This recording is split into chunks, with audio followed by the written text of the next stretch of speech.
Hello students, कैसे हैं आप लोग। उम्मीद करता हूँ सब बढ़िया होंगे, एंजॉय कर रहे होंगे। चलिए ठीक है, लास्ट वीडियो के अंदर मैंने आपको ट्राइंगल की इनइक्वालिटीज के बारे में बताया था और उसी वीडियो पे आधारित हमारी ये एक्सरसाइज 7.4 है जिसको मैं स्टार्ट करने वाला हूँ अब। लेकिन मैं आप लोगों को बताना चाहूँगा, जिन बच्चों ने मेरी इससे लास्ट वीडियो नहीं देखी है, triangle inequalities inequalities in a triangle, जिन्होंने नहीं देखी है वो पहले ये वाली वीडियो देखिए, उसके बाद आपको ये वाला एक्सरसाइज समझ में आने वाली है। अदरवाइज वो एक्सरसाइज बिल्कुल समझ में नहीं आएगी आपको। इस वीडियो का लिंक जो है, इनइक्वालिटीज वाली वीडियो का लिंक है, मैं आपको डिस्क्रिप्शन बॉक्स में डाल देता हूँ और मैं आई आइकन के साथ भी शेयर कर रहा हूँ। तो वहां से जाके आप सबसे पहले वो वाली वीडियो देखिए। छोटी सी वीडियो है, इसके कंसेप्ट हैं उसके अंदर। इसके कंसेप्ट देखने के बाद जब आप यहाँ पर आएंगे तो बहुत अच्छे से आपको एक्सरसाइज समझ में आ जाएगी और आप अच्छे से अपना ये चैप्टर फिनिश कर लेंगे, क्योंकि ये हमारी लास्ट एक्सरसाइज है। ओके, तो स्टार्ट करते हैं क्वेश्चन नंबर 1। देखिए क्वेश्चन नंबर 1 हमारे को क्या बोल रहा है, show that in a right angled triangle the hypotenuse is the longest side। अब देखिए क्वेश्चन को देखिए ध्यान से। मैंने एक राइट एंगल ट्राइंगल फ्रेम कर लिया अपना, ये मैंने 90 डिग्री बना लिया इसको, ये मैंने 90 डिग्री बना दिया और इसका मैं नामकरण कर देता हूँ ABC। ये मेरा ट्राइंगल मैंने नामकरण कर दिया ABC। अब ध्यान से देखिए, जो मेरा एंगल B है वो कितना है, 90 डिग्री है। और दूसरी बात, एंगल A जो होगा मेरा प्लस एंगल C जो होगा मेरा प्लस एंगल B जो होगा, उनका तीनों का सम क्या आने वाला है, 180 डिग्री आने वाला है। क्यों? क्योंकि ट्राइंगल के तीनों एंगल्स का सम क्या होता है, 180 होता है। तो हम क्या लिख सकते हैं, sum of angles of a triangle is 180 degree. Okay, तो यहां से एंगल B की वैल्यू अगर मैं पुट कर दूंगा, एंगल B की वैल्यू कितनी है मेरे पास, 90 है, तो इज इक्वल टू कितना आ गया, 180 आ गया। Angle A plus angle C देखिए कितना आएगा, ये 90 उधर जाके क्या हो जाएगा, माइनस हो जाएगा मेरा। तो यहां से angle A plus angle C मेरे पास आ गया 90 डिग्री। अब ध्यान से देखिए एक चीज, क्या एंगल B अकेला 90 है, एंगल B अकेला एंगल 90 वैल्यू रखता है अपने पास, और A और C मिलकर के 90 हैं, A और C मिलकर के 90 हैं। तो अगर मैं इसको फर्स्ट मान लूं और इसको सेकंड मान लूं तो मैं बोल सकता हूं फ्रॉम फर्स्ट एंड सेकंड मुझे क्या चीज नजर आ रही है कि जो एंगल B है वो बड़ा है किससे, एंगल A से, और जो एंगल B है वो बड़ा है किससे, एंगल C से भी बड़ा है। इसका मतलब मुझे पता चला कि एंगल B जो है मेरा वो इस ट्राइंगल का सबसे बड़ा एंगल है। समझ में आई मेरी बात कि नहीं? मतलब इन दोनों का सम 90 है और ये अकेला एंगल 90 सम रखता है अपने पास। और अगर ये अपने पास 90 सम रखता है तो ये हुआ हमारा सबसे बड़ा एंगल इस ट्राइंगल का। और आपको मैंने प्रीवियस वीडियो के अंदर बहुत अच्छे से समझाया था, एंगल जितना बड़ा होता है उतनी ही हमारी अपोजिट साइड क्या होती है, बड़ी होती है। तो सबसे बड़ा एंगल हुआ हमारा यहां से, therefore angle B is the largest angle. Angle B हमारा क्या हो गया, लार्जेस्ट एंगल हो गया। और जो लार्जेस्ट एंगल होगा उसके अपोजिट वाली साइड भी क्या होगी, सबसे बड़ी होगी। तो देयरफॉर मैं क्या लिख सकता हूं, AC is the longest side, AC is the longest side. और आपको पता है AC क्या है हमारा, AC लिखो या फिर हाइपोटेन्यूस लिखो तो आपको इस चीज से क्या हो जाएगा, बिल्कुल क्लियर हो जाएगा, hypotenuse is the longest side. तो हमारा क्वेश्चन नंबर 1 हो गया यहाँ से कंप्लीट। अब हम देखते हैं अपना क्वेश्चन नंबर 2। सो गाइस, अब देखिए क्वेश्चन नंबर 2 के अंदर हमारे को क्या बोला हुआ है, in figure sides AB and AC of a triangle ABC are extended to points P and Q। यानी कि जो हमारा ट्राइंगल ABC है इसके अंदर जो साइड AB है इसको एक्सटेंड करके P पॉइंट तक लेकर के गए और AC को एक्सटेंड करके Q पॉइंट तक लेके गए। और उसके बाद दूसरी कंडीशन हमारे को क्या दी है, देखो एंगल PBC छोटा है एंगल QCB से, QCB से। अब देखिए छोटा है और ये वाला एंगल क्या है, इससे छोटा है, तो मैं कैसे रिप्रेजेंट कर दूंगा, देखना ध्यान से। इसको मैंने थोड़ा सा बड़ा करके रिप्रेजेंट कर दिया है और इसको मैंने थोड़ा सा छोटा करके रिप्रेजेंट कर दिया। क्यों कर दिया है, क्योंकि ताकि मेरे को पहचान बनी रहे कि ये वाला एंगल मेरा बड़ा है इस एंगल से। ये मेरे को हेल्प करेगा। देखो मैं आपको डायग्राम के रेफरेंस से ही सारा क्वेश्चन समझा दूंगा। तो मैं आपको बता रहा हूं ये वाला एंगल बड़ा है इस एंगल से, ये हमारे को गिवन है। और हमारे को प्रूफ क्या करना है, प्रूफ देखो क्या करना है मेरे को, AC जो है मेरा वो AB से बड़ा है, AC जो है मेरा वो AB से बड़ा है। और अगर AC को AB से बड़ा प्रूफ करना है तो मैं क्या कर सकता हूं, देखो AC बड़ा होने के लिए ये वाला जो एंगल है, मैं इस वाले एंगल से अगर मैं बड़ा प्रूफ कर दूं तो मेरा काम बन जाएगा। अब ध्यान से देखिए, अब ध्यान से देखिए, क्वेश्चन के अंदर आपको गिवन है क्या, एंगल जो आपका PBC है, PBC बोले तो ये वाला एंगल है, इससे बड़ा एंगल आपके पास क्या है, एंगल QCB है। ये आपको क्या है, ब्रैकेट में रीजन डालेंगे तो क्या होगा, गिवन है, ये तो हमारे को गिवन है। अब दूसरी चीज मेरे को एक चीज बताइए, अगर मैं लिखूं angle ABC, angle ABC plus angle PBC, तो कितना आंसर आएगा, 180 आएगा डेफिनेटली। 180 आने वाला है, बोलो हाँ। ये हमने फर्स्ट मान लिया, ये हमने मान लिया सेकंड। और दूसरी चीज देखिए, इसी तरीके से मैं लिख सकता हूँ एंगल ACB जो होगा मेरा, और अगर मैं इसके अंदर ऐड कर दूं क्या, एंगल QCB, तो ये भी क्या देने वाला मेरे को, 180 ही देने वाला है। क्यों, ये दोनों क्यों आए हैं, क्योंकि ये दोनों क्या फॉर्म कर रहे हैं, लीनियर पेयर बना रहे हैं। ये वाला एंगल का सम क्या होगा, 180 होगा। ये वाला एंगल का सम क्या होगा, 180 होगा। तो यहां तक मैंने क्या देखा, इन दोनों का सम 180 है, इन दोनों का सम 180, इन दोनों का सम भी क्या है, 180 है। अब ध्यान से एक चीज देखिए, सपोज करना एक एंगल मेरे पास ये था, एंगल नहीं, मैं एक डायमेंशन से आपको समझा रहा हूं। एक ये डायमेंशन थी मेरे पास और एक डायमेंशन मेरे पास ये थी, क्या थी, ये थी। और इनके अंदर, दोनों के अंदर मैंने कुछ कुछ ऐड करना है, कुछ भी ऐड करूं मैं, और मेरा फाइनल जो रिजल्टेंट आ जाए वो दोनों की जो लेंथ हो वो सेम हो। कहने का मतलब क्या है, एक छोटी साइड एक उससे बड़ी साइड, उसके अंदर मैं क्या ऐड करूं कि दोनों सेम बन जाए।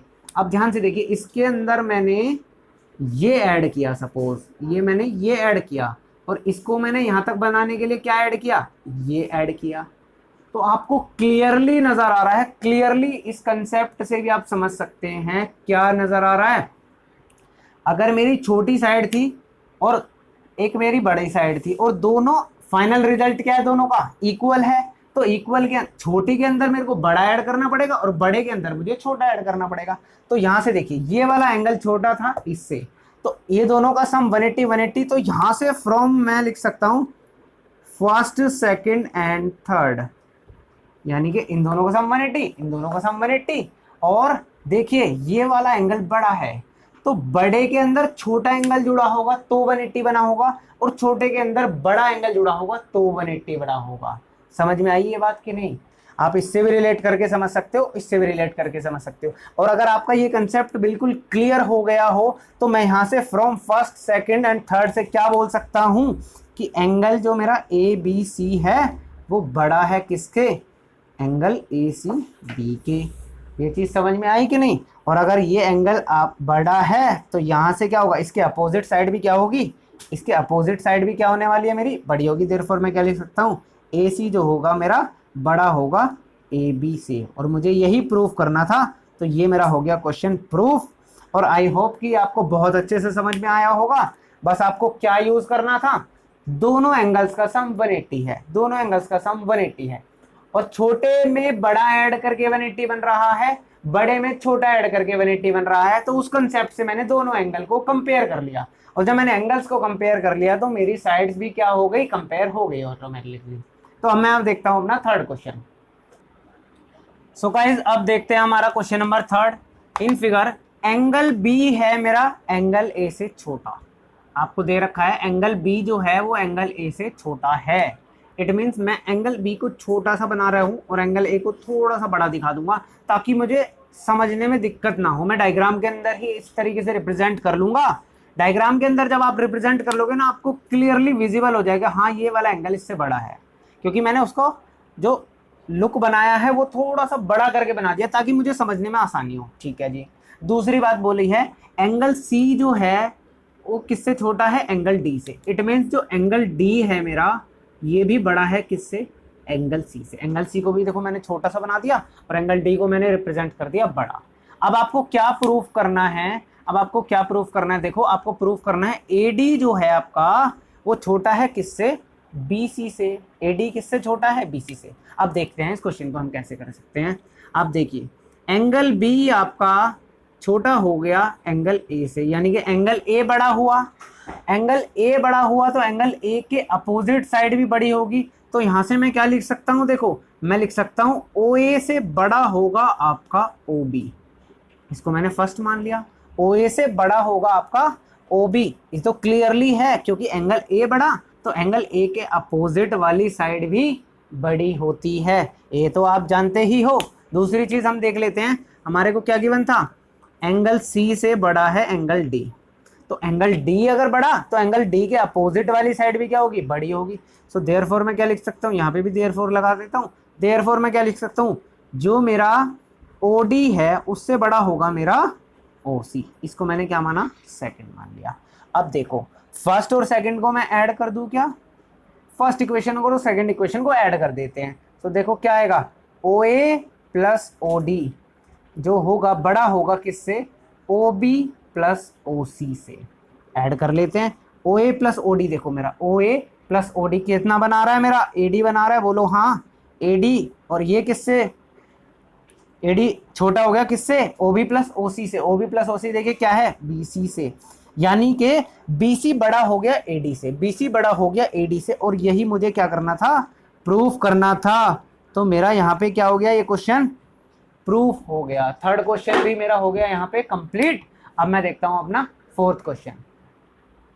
सो गाइस अब देखते हैं क्वेश्चन नंबर फोर्थ। और ये इस एक्सरसाइज का सबसे इंपॉर्टेंट क्वेश्चन है, एग्जाम्स में बार बार पूछा जाता है। तो अब इस क्वेश्चन को बड़े ध्यान से समझना, बहुत अच्छे से समझाया जाएगा। अब देखो A B and C D are respectively the smallest and the longest side of a quadrilateral ABC. इसका मतलब ये जो ए बी है ये हमारा सबसे छोटू साइड है, सबसे छोटी साइड है ये। और जो डी सी है वो सबसे लंबी साइड है किसकी, ट्रेपीजियम, ये जो सॉरी क्वाड्रिलेटरल एबीसीडी दे रखा है इसकी सबसे छोटी साइड ये और सबसे बड़ी साइड ये हुई। और आपको क्या शो करना है, एंगल ए जो है वो बड़ा है एंगल सी से और एंगल जो हमारा बी है ये बड़ा है एंगल डी से। इसके लिए देखो क्या दिमाग में आ रहा है, क्या दिमाग में आ रहा है, अभी मैंने जो आपको प्रॉपर्टीज सिखाई थी ट्रायंगल इनइक्वालिटीज में सिखाई थी, यहाँ पे तो आपको ट्रायंगल नजर ही नहीं आ रहा। नजर आ रहा है क्या कहीं ट्रायंगल, नहीं आ रहा है नजर। तो हम क्या कर सकते हैं, ट्रायंगल बना सकते हैं। बना सकते हैं कि नहीं बना सकते, ट्रायंगल कैसे बनेगा, हमको कंस्ट्रक्शन करनी पड़ेगी। तो एक बार मैं ये कंस्ट्रक्शन कर लेता हूं। मैंने क्या किया, जॉइन एसी किया। अब ध्यान से देखो, एक ट्रायंगल एबीसी बन गया और दूसरा ट्रायंगल एडीसी बन गया। तो दो ट्रायंगल आ गए मेरे पास। अब मेरा खेल हो जाएगा आसान। अब देखो क्या हो रहा है, दो ट्रायंगल आ गए। मैंने लिखा इन ट्रायंगल एबीसी। आपने मैंने क्या लिखा, इन ट्रायंगल एबीसी, ये छोटू वाला ट्रायंगल दिख रहा है कि नहीं दिख रहा है। इन ट्रायंगल के अंदर आपको पता है, क्या पता है आपको, ए बी जो है वो सबसे छोटी साइड है। कैसी है, सबसे छोटी साइड है पूरे क्वाड्रिलेटरल की। तो यहां से मैं क्या लिख सकता हूं, ए बी से बड़ा होगा बी सी। अरे बोलो हाँ, ए बी से बड़ा होगा मेरा बी सी। अगर ए बी से बी सी बड़ा है, ये ए बी से बी सी बड़ा है तो मैं बोल सकता हूँ ये वाला एंगल इस एंगल से बड़ा होगा। इनके नामकरण देता रहूंगा साथ साथ। इसको मैंने लिखा 1, इसको 2, इसको 3 और इसको मैंने लिख दिया 4। तो यहां से देखो मैं क्या लिख सकता हूं, क्या यूज कर सकता हूं, मैं ये यूज कर सकता हूं ए बी जो है उससे किससे छोटा है, बीसी से। बीसी बड़ा तो बीसी के अपोजिट एंगल देखो कौन सा, एंगल 4। तो यानी कि एंगल 4 भी बड़ा हो गया किससे, एंगल 1 से, क्योंकि ए बी से कंपेयर किया गया। समझ में आई बात कि नहीं आई, ये इसको मैंने माना फर्स्ट। चलो चलो इस ट्रायंगल से तो जो यूज करना था मैंने कर लिया। अब मैं चलता हूं किस ट्रायंगल की ओर, इन ट्रायंगल एडीसी ट्रायंगल के अंदर देखते हैं क्या दे रखा है। आपको एक चीज पता है, एक चीज तो कंफर्म पता होनी ही होनी है, तभी तो क्वेश्चन सॉल्व कर पाओगे। अपने को क्या पता है एडीसी के अंदर, भैया जो ये डीसी साइड है ये सबसे बड़ी साइड है हमारी क्वाड्रिलेटरल एबीसीडी की, तो आपको दिख ही रहा है। तो अब ये जब क्वाड्रिलेटरल की सबसे बड़ी साइड थी तो डेफिनेटली ये एडीसी ट्रायंगल की भी क्या रही होगी, सबसे बड़ी साइड रही होगी।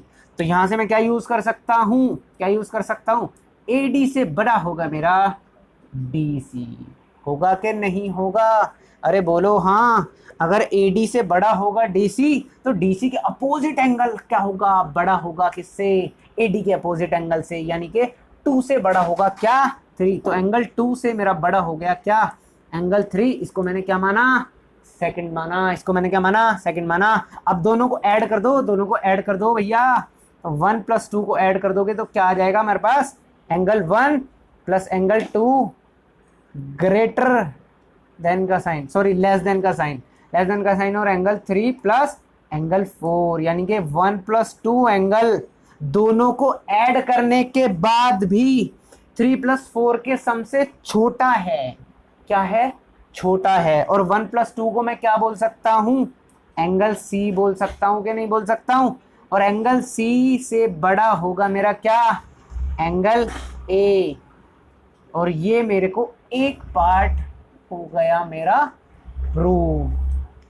समझ में आया कि नहीं। अब देखो ध्यान से, इसके अंदर एंड भी दिया है, एंड आपको बी से बड़ा करना है डी, तो उसके लिए मेरे को क्या करना पड़ेगा, मुझे एक बार इस तरफ से भी एक क्या बनाना पड़ेगा, कंस्ट्रक्शन बनानी पड़ेगी।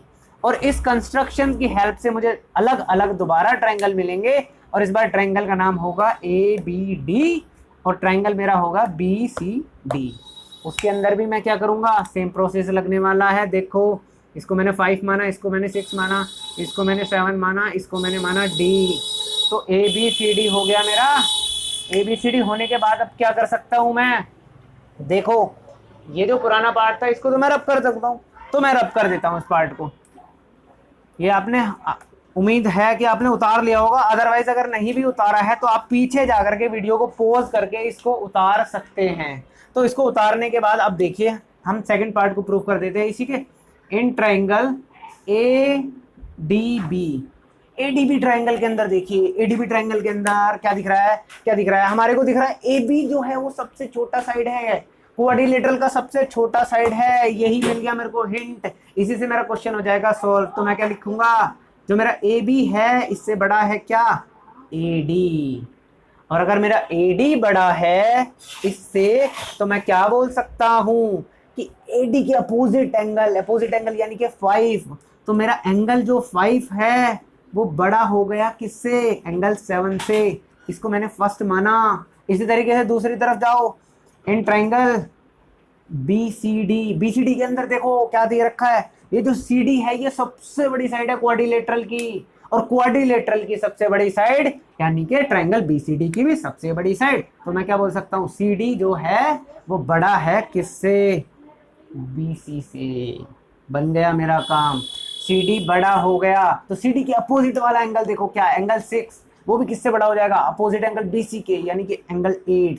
तो एंगल 8 से बड़ा हो गया मेरा एंगल 6। इसको मैं क्या मान सकता हूँ, सेकंड मान सकता हूँ। तो यहाँ से देखो फिर से क्या करूंगा मैं, फर्स्ट और सेकंड को ऐड कर दूंगा तो फिर मेरा क्वेश्चन सॉल्व हो जाएगा। लेफ्ट हैंड साइड को लेफ्ट हैंड साइड में ऐड करेंगे तो एंगल 7 + एंगल 8 छोटा है किससे, एंगल 5 + एंगल 6 से। और एंगल 7 + एंगल 8 आपको मिला करके देते हैं एंगल डी, और ये छोटे हैं किससे, 5 + 6 से, दैट इज एंगल बी। और ये आपको प्रूफ करना था, इसको लिख सकते हैं आप हैंस प्रूव्ड। और ये बहुत बहुत इंपॉर्टेंट क्वेश्चन था, जिन बच्चों को समझ में नहीं आया वो वीडियो को 2-3 बार पीछे करके जरूर देखना, क्योंकि एग्जाम पॉइंट ऑफ व्यू से बहुत बहुत बहुत इंपॉर्टेंट क्वेश्चन है, हर बार एग्जाम में पूछा जाता है। सो आई होप ये क्वेश्चन आपको समझ में आया होगा। वीडियो को पॉज करके आप इस क्वेश्चन को उतारिए, फिर हम नेक्स्ट क्वेश्चन की तरफ चलते हैं। अब देखिएगा इस 5th question, in figure P R मेरे को बड़ा दिया है पी क्यू से। एक इंफॉर्मेशन मुझे क्या मिली है, जो ये मेरा पी आर साइड है ये मेरी पी क्यू साइड से बड़ी है। यहाँ से मुझे क्या पता चल गया, कि जो एंगल पी आर के अपोजिट वाला है वो एंगल पी क्यू के अपोजिट वाले से तो डेफिनेटली बड़ा है। तो मैं इसको बड़ा दिखा रहा हूं क्योंकि ये पी आर के अपोजिट एंगल है और ये पी क्यू के अपोजिट एंगल है। तो यहां से मुझे क्या पता चला, एंगल आर से बड़ा है एंगल क्यू। एक पॉइंट मेरा हो गया क्लियर, ठीक है। इसका मैं यूज करने वाला हूँ। और दूसरी क्या बोली, जो पी एस है वो बाइसेक्ट कर रहा है क्यू पी आर एंगल को। इट मीन्स क्या बोले, अगर ये एल एंगल है ये दोनों बराबर हैं, ये दोनों अपने आप में बराबर है क्योंकि बाइसेक्ट कर रहा है, बाइसेक्ट कर रहा है तो ये दोनों हो गए बराबर। अब देखो मैं इनके एंगल्स के नाम दे देता हूँ। सपोज करो मैंने इसका नाम 1 दिया, इसका नाम मैंने क्या दिया 2 दिया, इसका नाम मैंने दिया 3, इसका नाम मैंने दिया 4 और इसका नाम मैंने दिया 5 और 6। क्वेश्चन की कंडीशन के हिसाब से मुझे दिया हुआ है कि एंगल 5 जो है एंगल 6 के बराबर है, क्योंकि ये कंडीशन हमारे को गिवन है। क्लियर है। दूसरी चीज देखते हैं, आपको एक चीज और दे रखी है क्या, एंगल 1 जो है, एंगल 1 देखिए आपको बोला है कि पी आर जो है वो बड़ा है पी क्यू से। पी आर मेरा पी क्यू से बड़ा, तो इसके अपोजिट वाली साइड उसके एंगल से बड़ी होगी। तो डेफिनेटली मैं बोल सकता हूँ एंगल 1 है एंगल 2 से बड़ा। क्यों? क्योंकि जिसकी साइड बड़ी उसकी अपोजिट एंगल भी बड़ा, और जो अपोजिट एंगल बड़ा उसकी अपोजिट साइड भी बड़ी। जो एंगल बड़ा उसके अपोजिट साइड बड़ी, जो एंगल छोटा उसके अपोजिट साइड छोटी। तो जो छोटा उसकी तरफ छोटा एंगल, जो बड़ा उसकी तरफ बड़ा एंगल। क्लियर हुई बात? ठीक है। तो एंगल 1 मेरा हो गया बड़ा एंगल 2 से। अब ध्यान से देखिए, ध्यान से देखिए क्या हो रहा है। इन दोनों ट्रायंगल देख लिए, एक ट्रायंगल बन रहा है पी क्यू एस और एक ट्रायंगल बन रहा है पी आर एस।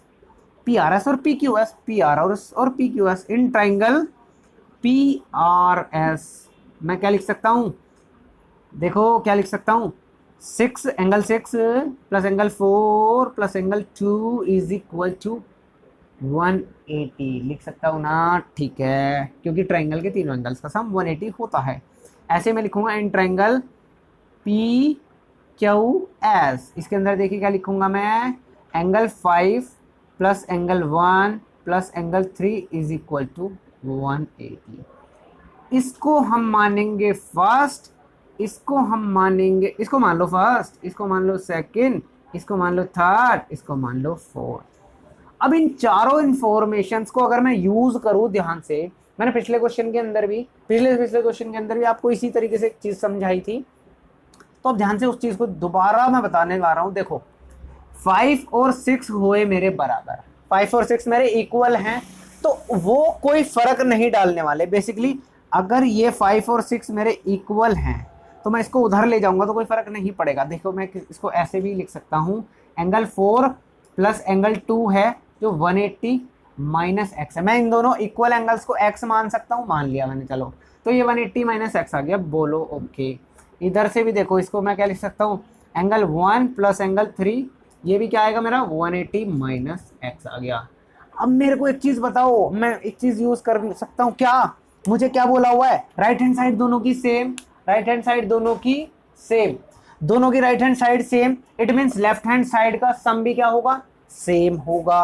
और आपको क्या किया है, एंगल 1 जो है वो एंगल 2 से बड़ा है, यानी कि एंगल 1 बड़ा है तो उसके अंदर छोटी चीज ऐड होगी तब वो वही रिजल्ट देगा, और एंगल 2 छोटा है तो उसके अंदर थोड़ा सा बड़ा एंगल ऐड होगा तब वो वही रिजल्ट देगा। मैंने आपको अभी एक लाइन खींच के बताया था ना, एक लाइन छोटी है और एक लाइन थोड़ी सी बड़ी है इससे, और मुझे बनाना क्या है, दोनों को इतना बनाना है। ठीक है, तो इसके अंदर मुझे क्या ऐड करना पड़ा, इतनी लेंथ ऐड करनी पड़ी, और इसके अंदर मुझे क्या ऐड करना पड़ा, इतनी लेंथ ऐड करनी पड़ी। कहने का मतलब क्या है, जो छोटा था उसके अंदर मैंने ज्यादा ऐड करके वही अमाउंट बनाया, और जो बड़ा था उसके अंदर छोटा ऐड करके वही अमाउंट बनाया। तो इस first second third and fourth से मैं क्या निकाल सकता हूं, तो मैं क्या लिख सकता हूं, from first second third and fourth, चारों के निर्णय से क्या निकल के आ रहा है, ये निकल के आ रहा है कि जो मेरा क्या, बोलो बोलो बोलो, ये दोनों बराबर, ये वाला एंगल बड़ा ये छोटा, तो बड़े के साथ छोटा एंगल अटैच होगा और छोटे के साथ बड़ा अटैच होगा, तभी तो ओवरऑल सम 180 बनेगा। तो यहां से मैं क्या लिख सकता हूं, एंगल 4 जो है मेरा वो बड़ा है किससे, एंगल 3 से, एंगल 3 से बड़ा है। और यही मुझे इस क्वेश्चन के अंदर प्रूफ करना है। देखो अब नाम देख लो एंगल 4 का, एंगल 4 को PSR ही तो बोलूंगा मैं, तो यहाँ से मैं क्या लिख सकता हूँ, एंगल PSR बड़ा हो गया किससे, एंगल PSQ से। यही मुझे प्रूफ करना था और मेरा प्रूफ हो गया, और ये क्वेश्चन हो गया मेरा प्रूफ। मैं उम्मीद करता हूँ ये क्वेश्चन आपको समझ में आया होगा। सो आप नोट डाउन कर लीजिए इसको पॉज करके वीडियो को, उसके बाद हम आगे चलते हैं, लास्ट क्वेश्चन देखते हैं। सो गाइस देखिए अब लास्ट क्वेश्चन हमारा एक्सरसाइज का, इसके अंदर क्या बोल रहा है, show that of all the line segments drawn from an given point not on it the perpendicular line segment is the shortest. Question का मतलब समझिए, ये एक लाइन सेगमेंट ले लिया हमने, कोई भी लाइन सेगमेंट है, लेट्स सपोज इसका नाम AB दे दिया मैंने, AB दे दिया, ओके। एक एक्सटर्नल पॉइंट ले लिया मैंने, कोई P पॉइंट ले लिया, P पॉइंट जो इस पे नहीं है ले लिया मैंने। अब देखो इससे क्या क्या लाइन सेगमेंट आ सकते हैं मेरे पास, एक लाइन सेगमेंट तो ये आ सकता है, ये लाइन सेगमेंट है, क्लियरली होगी बात, ओके। एक लाइन सेगमेंट में परपेंडिकुलर मार सकता हूँ, तो मैं दो ही लाइन सेगमेंट आपको समझाने वाला हूँ बेसिकली। इसका नाम मैंने ले लिया C। तो मुझे इसके अंदर क्वेश्चन को लैंग्वेज समझो, show that of all the line segment drawn from a given point, एक ड्रॉन एक एक्सटर्नल पॉइंट है, इससे जो परपेंडिकुलर लाइन सेगमेंट है वो छोटा है, यानी कि मुझे प्रूफ करना है कि जो PC है वो सबसे शॉर्टेस्ट है। PC क्या है, सबसे शॉर्टेस्ट है। अब देखो, अब आपको पता है जो एंगल C है वो कितना है, 90 डिग्री है, क्या है, 90 डिग्री है। और जो ये वाला एंगल होगा वो डेफिनेटली आपका क्या होने वाला है, इससे छोटा होने वाला, किससे, 90 से तो छोटा होने वाला, क्योंकि ये और ये मिला करके 90 एंगल देने वाले हैं आपको। जब मिला करके 90 देने वाला है तो मैं देयरफॉर यहाँ से क्या यूज कर सकता हूँ कि जो एंगल PAC होगा वो छोटा होगा एंगल ACP से। क्लियर हो रही है ये बात।